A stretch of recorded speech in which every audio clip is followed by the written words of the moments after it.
Good afternoon, everybody. I'm very pleased to welcome Prime Minister Trudeau and Prime Minister Rutte to London. During the excellent meetings that we've had today, we reaffirmed that our three countries stand shoulder to shoulder against Russia's barbaric invasion of Ukraine. In the 12 days since Russia launched this illegal and brutal assault, the world has come together in solidarity with the indomitable people of Ukraine. Last week, 141 countries, nearly three-quarters of the entire membership of the United Nations, voted to condemn Putin's war. And 39 countries, including the UK, Canada, and the Netherlands, voted to refer Putin's actions to the International Criminal Court. This is the largest such action the court has ever seen and will allow the chief prosecutor to open an investigation to ensure Putin cannot commit these crimes with impunity. As Ukrainians resist Russia's onslaught with courage and tenacity, the international community must aid their struggle in every way that we can. We will only succeed if the whole international community moves together with the same spirit of unity that we've seen in recent days. Justin and Mark and I have been discussing that today, and later this afternoon I'm going to be speaking to the leaders of the United States, France and Germany further to coordinate our actions. To aid these efforts, today the UK is joining our Dutch and Canadian friends to mobilise more practical and sustained support for Ukraine. Our new International Ukraine Support Group will coordinate the efforts of the international community to provide long-term and unwavering assistance now and in the future. And we will be encouraging more countries to join us. This is the moment for Ukraine's friends to create a coalition of humanitarian, economic and defensive military support to ensure that Putin fails. And that's why today I'm announcing a further £175 million of UK aid for Ukraine, $100 million of which will be provided directly to the Ukrainian government. This brings the total UK support announced during this crisis to around £400 million. After 12 days, it's already clear that Putin has made a miscalculation. He has underestimated the Ukrainians, their heroic resistance. He's underestimated their leader, and he has underestimated the unity of the West. And we will continue as colleagues to do everything we can to strengthen that unity in the days ahead to ensure that Putin fails in this catastrophic invasion of Ukraine. Thank you very much. Thank you, Prime Minister Johnson, for hosting. It's great to be joined here by Prime Minister Rutte as well. It's been a very productive first day of my trip to Europe. We've been focused on solidarity with partners and allies.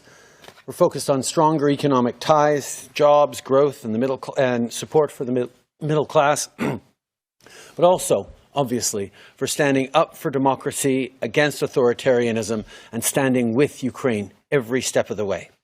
This morning, I was able to have an audience with Her Majesty Queen Elizabeth II at Windsor Castle.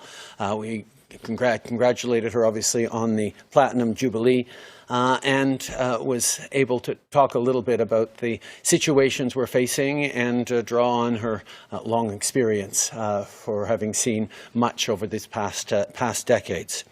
When I met earlier with Boris, we discussed stronger security ties, continuing to defend our shared values, continuing our work together on advancing free trade and creating more middle-class jobs, and also on climate action, where we need to build a sustainable, secure future. I also had a bilateral meeting with Mark Rutte, where we talked about the enhanced importance of NATO, continuing to work together to fight disinformation and protecting freedom of the press, and continuing to work strongly with our friends in the European Union. But of course, throughout, the focus is on the people of Ukraine and our solidarity with Ukraine, our pushing back against the illegal Russian invasion of Ukraine, and standing up for democracies around the world.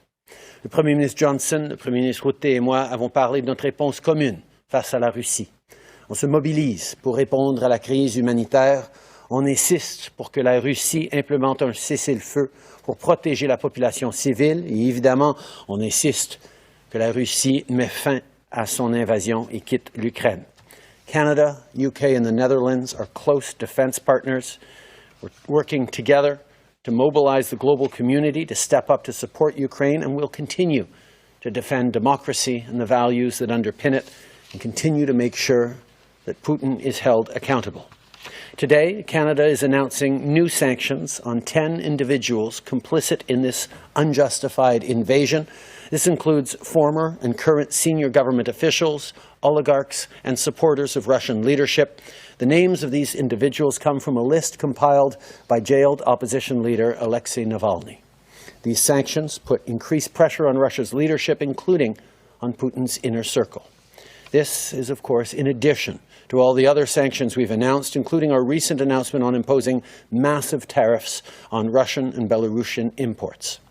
The work we're doing together is punishing Putin and his enablers where it hurts most, in particular by crippling their financial systems and sanctioning their central bank. So far, in aid for Ukraine, Canada has sent about $1 billion worth of financial assistance and humanitarian aid, but we have more to do. Demain, je serai en Lettonie pour rencontrer le Premier ministre Kariņš, d'autres dirigeants et le secrétaire général de l'OTAN, Jens Stoltenberg.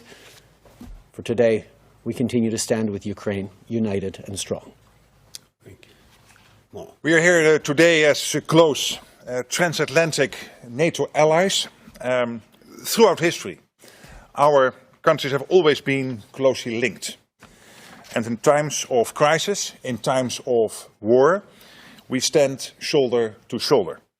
And so today, as war and violence once again cast a dark shadow over Europe, we are working together for peace and security on the European continent. And I'd like to thank Prime Minister Johnson.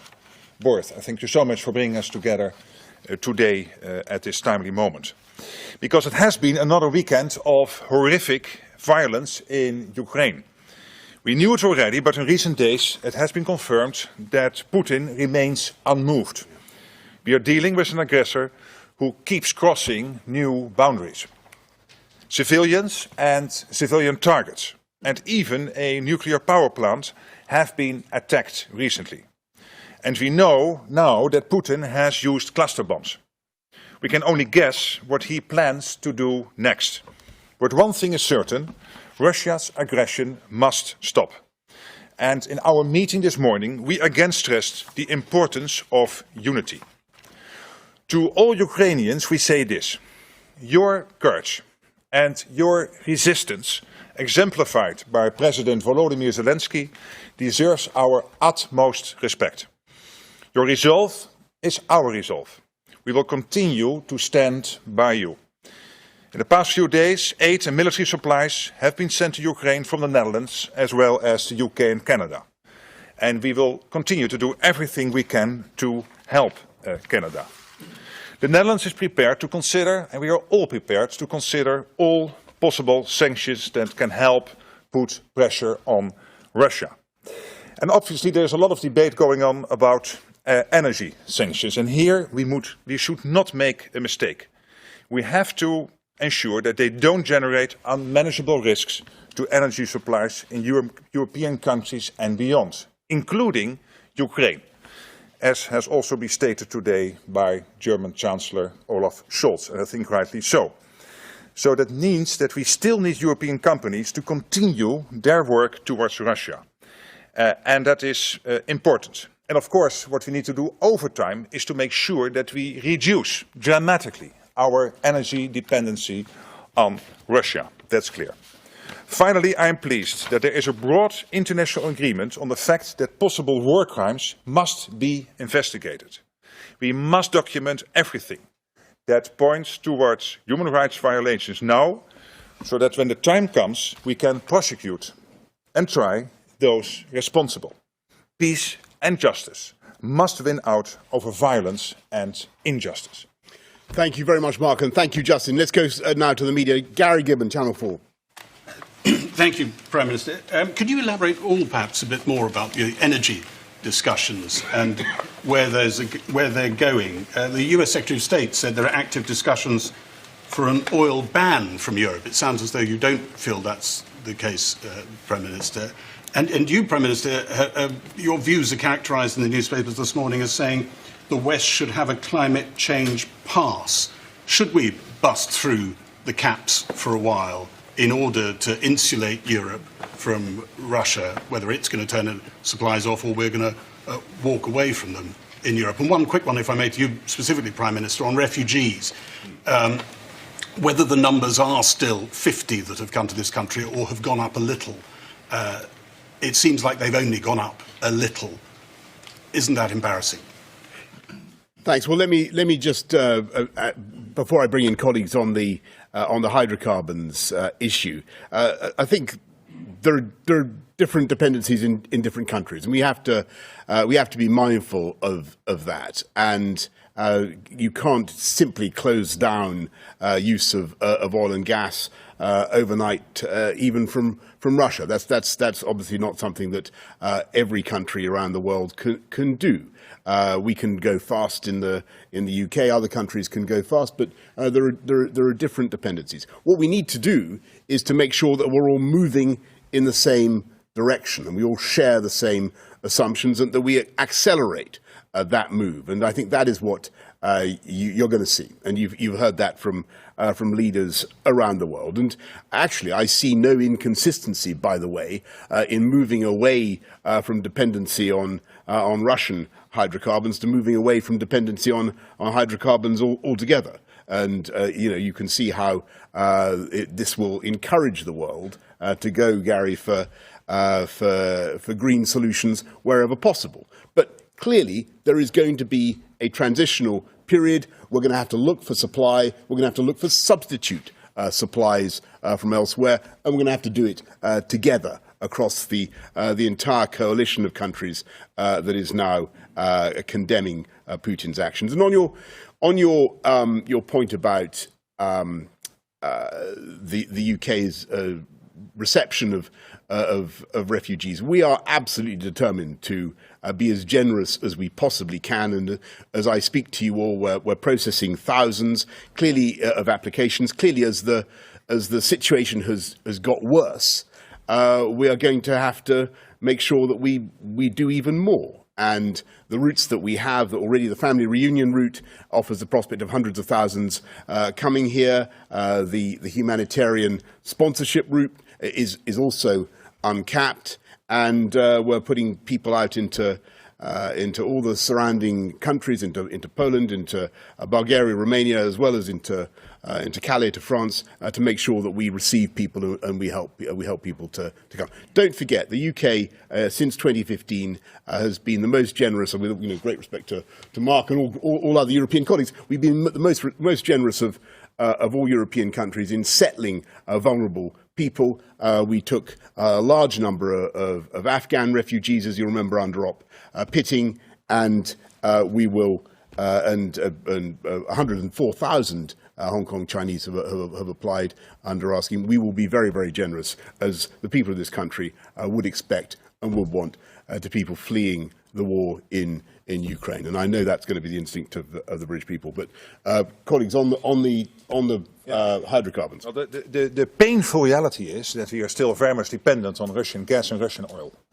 And if we now would force European companies to quit doing business with Russia, that would have enormous ramifications around Europe, including Ukraine, but also around the world. So we have to dramatically reduce our dependency on gas and oil from Russia. That will take time. A statement earlier today by Olaf Scholz, the Chancellor of Germany, I think, was in the same direction. So the painful reality is there. And that means that we have to be very clear and make no mistakes here. This is a step-by-step approach, and that means that we have to make sure that the energy supplies in this part of the world, again, including Ukraine, but also in the rest of the world, are not hindered, and that will take time. I think what is clear is that many countries have realized that continued reliance on Russia's oil and gas is a problem for the future. And what we're seeing with the solidarity and the unity not just of countries and democracies across Europe and North America, but indeed countries around the world looking at trying to secure more reliable sources of energy, particularly green sources. What we're seeing is a shift in Europe and elsewhere to understand that Russia is no longer a reliable partner. What Vladimir Putin has broken here is a trust where, I've heard a number of Europeans reflect on, it's too bad that we are so dependent on Russian oil, but we're not going to make that mistake again, and they are moving away from it. Canada imports negligible amounts of Russian petrochemicals and oil. We've banned that, but we are, of course, self-sustainable in terms of oil and energy, but we will be there to support as the world moves beyond Russian oil and indeed beyond fossil fuels to have more renewables in our mix. Thanks very much, Gary. Raymond Fillion of TVA. Bonjour, Monsieur le Premier ministre. Au cours des derniers jours, il y a plusieurs pays qui ont fait savoir qu'ils s'apprêtent ou qu'ils vont annoncer des augmentations importantes de leur budget militaire. L'Allemagne vient d'annoncer qu'ils vont passer de 1,4% de son PIB, qui est le niveau canadien, à 2%. Ma question, que va faire le Canada? What will Canada do with regard to its military spending right now? If you can answer in both official languages. Comme vous savez, il y a plusieurs années, on a mis de l'avant un plan pour augmenter nos investissements militaires d'à peu près 70% au Canada et on continue de suivre ce plan, mais on regarde attentivement les besoins et la réalité de la situation. On a un budget qui s'en vient, nous sommes en réflexion sur les investissements qu'on doit faire, mais on reconnaît à quel point c'est important d'assurer que nos forces armées ont les outils nécessaires pour protéger le Canada et participer pleinement aux missions de l'OTAN où on a toujours été. On est en train de regarder ça.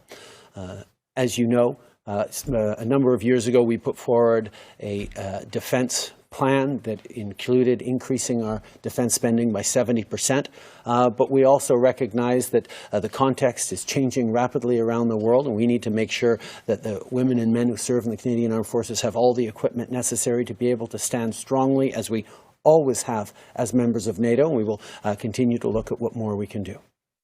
Thanks very much, Justin. Fleur Lansbach from NOS. Hello. I have a question for Prime Minister Johnson. Last week there was a journalist in Poland that asked you, why do Ukrainians have to flee their homes? Why are their children taking the hit in this war, while Putin's friends and his inner circle are still living in London's most beautiful houses and taking their children to private schools? I was just wondering, has anything changed since that question was asked?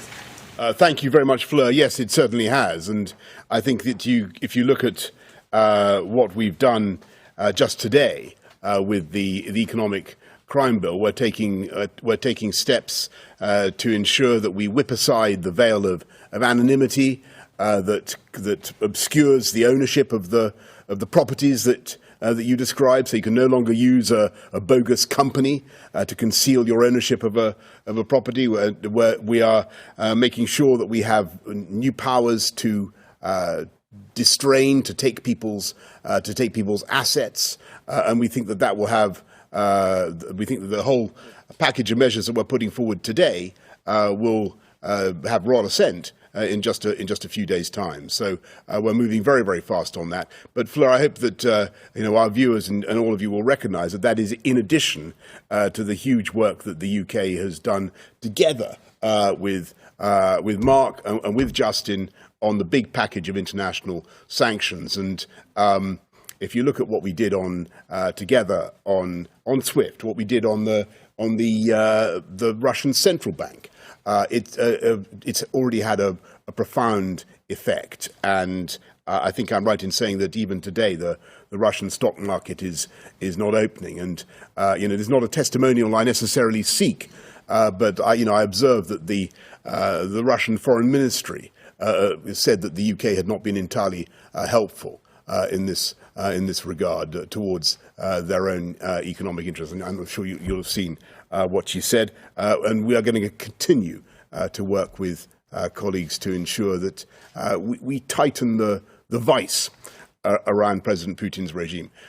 Look, what's happening now is that the president of Russia is plainly doubling down. He's decided that he's going to continue with an all-out onslaught on centres of habitation in a way that we think is utterly repugnant. It's clear that we're going to have to do more, and as friends and partners, that's what we're going to do. I don't think that question was for anybody else. Let's go to Jason Groves from the Daily Mail. Thank you. You've all had some success with your sanctions. They're squeezing Russia, but they're also having an impact here. We've seen the gas price treble. We're seeing petrol prices heading towards £2 a litre. What would you say, Prime Minister, to people who desperately want to help but are worried about that? Can you give a commitment now that there is going to be more help on the way? Mr Trudeau, can I ask, is Canada ready to increase its oil and gas output to help wean Mr Rutte and others off that Russian gas? And also, you've seen the Queen today. How is she? We've not seen her for a while. Is she fighting fit?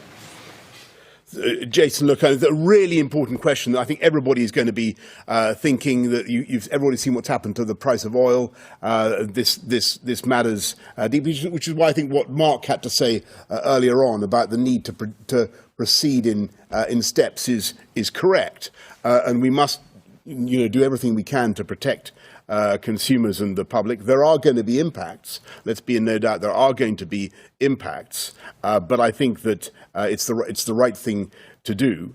But we've got to, and it's the right thing. It's completely the right thing to do to move away from Russian hydrocarbons, from dependence on Russian hydrocarbons.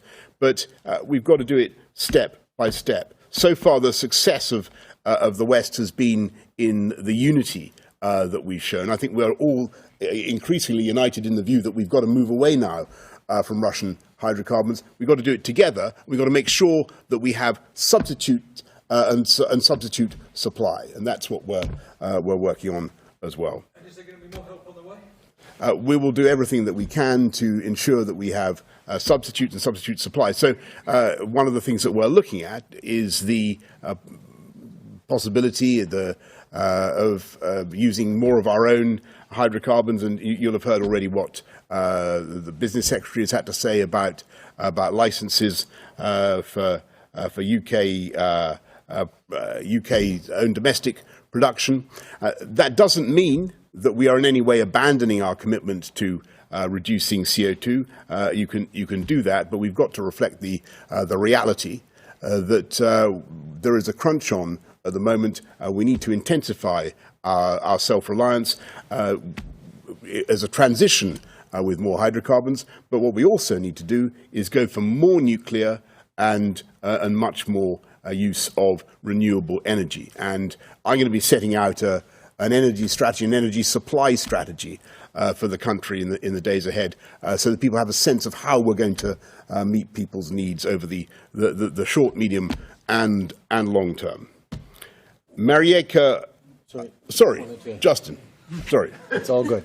What we learned over the past couple of years is that global challenges have impacts domestically. COVID crisis was a perfect example of disrupted supply chains that led to significant inflation challenges around the world. We made a promise to Canadians that we'd have people's backs, and that's exactly what we've been focused on. The challenge right now of Russia's illegal invasion of Ukraine is having ripple effects around the world, not just in energy prices for Canadians and for people in Europe, but for people in the global south as well. Disruption of the UN food program, disruptions that are happening that we are going to have to adjust to, and we're going to have to make sure we are there for each other. And that is the focus that we have as partners, but it's why we've all been reaching out around the world to talk with fellow leaders about the challenges they're facing, the challenges their people are facing.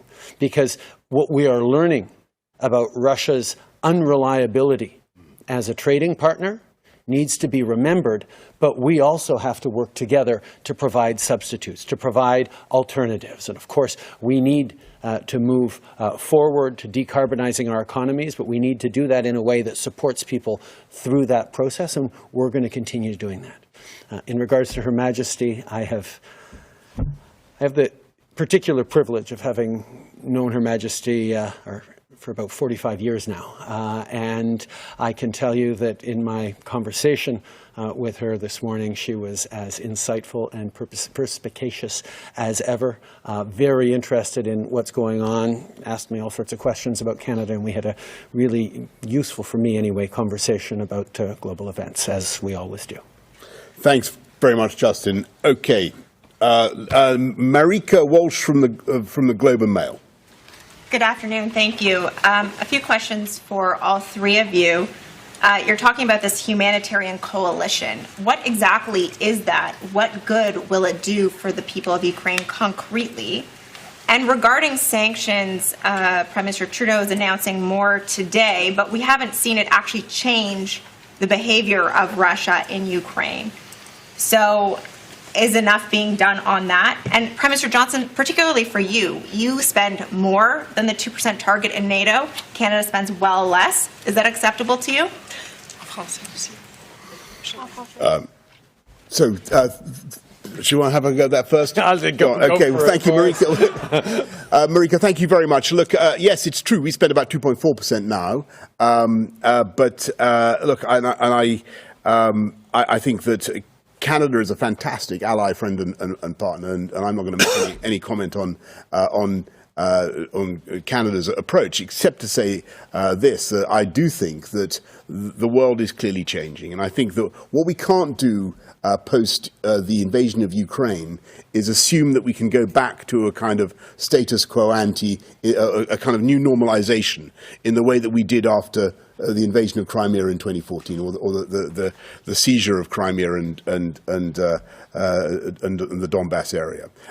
We've got to recognise that things have changed and that we need a new focus on our collective security. And I think that is kind of increasingly understood by everybody. And on your first point about what the humanitarian coalition, look, I mean, the whole world is now coming together to try to help avert a total catastrophe in Ukraine. It's already very, very grim indeed. We're doing everything in our power to prevent it from getting worse.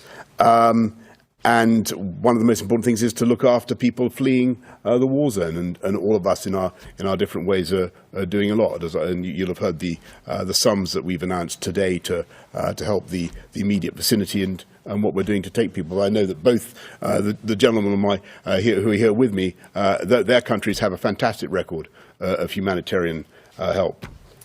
Well, on defence spending, we decided early January, when the new cabinet started, to ramp up defence spending by billions of euros. And that will bring us close to the 2%. And probably we need to do more, particularly given what has happened over the last 2 weeks. But the Netherlands will spend a lot of extra money on defence, and I think rightly so. The humanitarian coalition, I think it is crucial that this is not only NATO, European Union working together, but that it is the whole world coming together to defend the basic values and the international legal order as it has been established after the Second World War, and which is now being challenged by one country invading the second biggest European nation, being Ukraine, being invaded by the biggest European nation. So this is a huge event, and this has huge impact on the whole world. And we have to bring together Africa, Latin America, Asia, everyone who wants to be part of humanity, to be part of such a humanitarian coalition. And yes, I agree with you. The sanctions so far have not had the desired effect. They have a huge effect on Russia. They are not against the Russians, but against the Russian leadership. But of course it will have an effect unavoidably and ultimately also on individual Russians that we cannot prevent. And I think in the longer term it will have a big impact on Russia. It will also have an impact on how they will move forward. But you are absolutely right. At the moment, in the short term, it has not led to the result that they stopped the invasion. That's true. But that's why we are resolved in being there for the long term. The courage of Ukrainians in standing up to the Russian invaders has inspired and humbled us all. And we need to show ourselves as determined to push back against Putin, against the Kremlin, as hard as we can and as effectively as we can.